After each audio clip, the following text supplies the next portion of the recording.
Assalamualaikum warahmatullahi wabarakatuh. Perkenalkan, nama saya Nurifa Fardatul Faaz dari Prodi PAUD semester 4 STAI Putra Galuh Ciamis.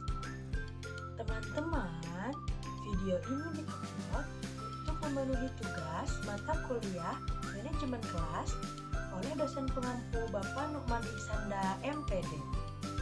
Untuk mengefektifkan waktu, yuk langsung aja ke materinya. Pendekatan dalam manajemen kelas. Kira-kira apa ya pendekatan itu? Nah, saya coba jelaskan sedikit ya teman-teman. Pendekatan itu merupakan titik tolak ataupun sudut pandang kita terhadap proses pembelajaran. Lalu, apa itu manajemen kelas? Nah, manajemen kelas itu merupakan keterampilan seorang guru dalam menciptakan suasana pembelajaran yang kondusif dan efisien. Jadi, tugas kita sebagai seorang pendidik ataupun guru haruslah selalu menyiapkan suasana pembelajaran itu yang menyenangkan bagi anak, tidak membosankan. Teman-teman, pendekatan dalam manajemen kelas itu terbagi menjadi dua. Yang pertama, pendekatan manajerial. Apa itu pendekatan manajerial? Pendekatan manajerial merupakan suatu pendekatan yang bersifat sistematis, yang melibatkan unsur-unsur terpadu dalam proses pembelajaran. Nah, untuk yang kedua, yaitu pendekatan psikologikal. Apa itu pendekatan psikologikal? Pendekatan psikologikal merupakan suatu pendekatan yang memanfaatkan aspek psikologi sebagai asumsi dasar. Dalam pendekatan psikologikal ada 3 teori.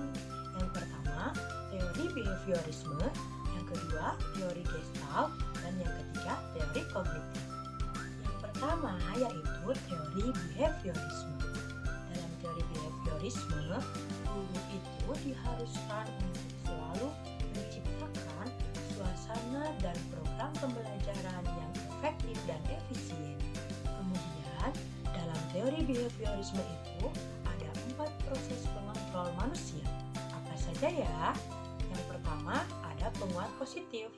Penguat positif itu mencakup penguat positif verbal dan penguat positif non-verbal.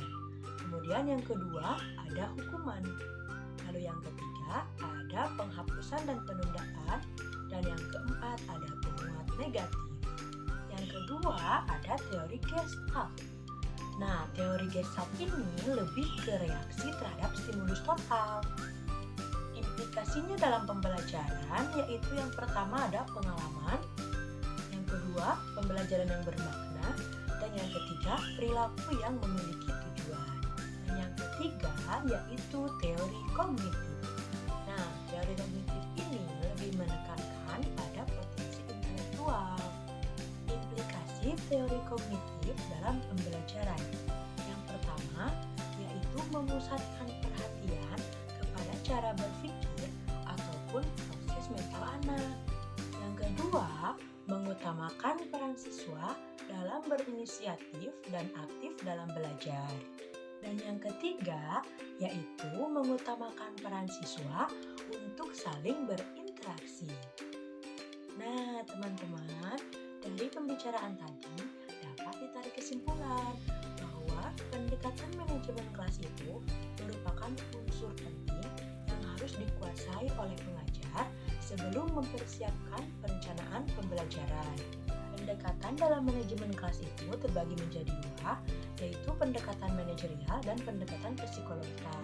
Nah, yang saya bahas itu tadi yaitu pendekatan psikologikal yang memiliki 3 teori, yaitu teori behaviorisme, teori Gestalt, dan teori kognitif. Teman-teman, itulah pemaparan materi dari saya mengenai pendekatan dalam manajemen kelas, yaitu pendekatan psikologikal. Terima kasih atas perhatiannya. Mohon maaf kasih banyak kekurangan. Wassalamualaikum warahmatullahi wabarakatuh.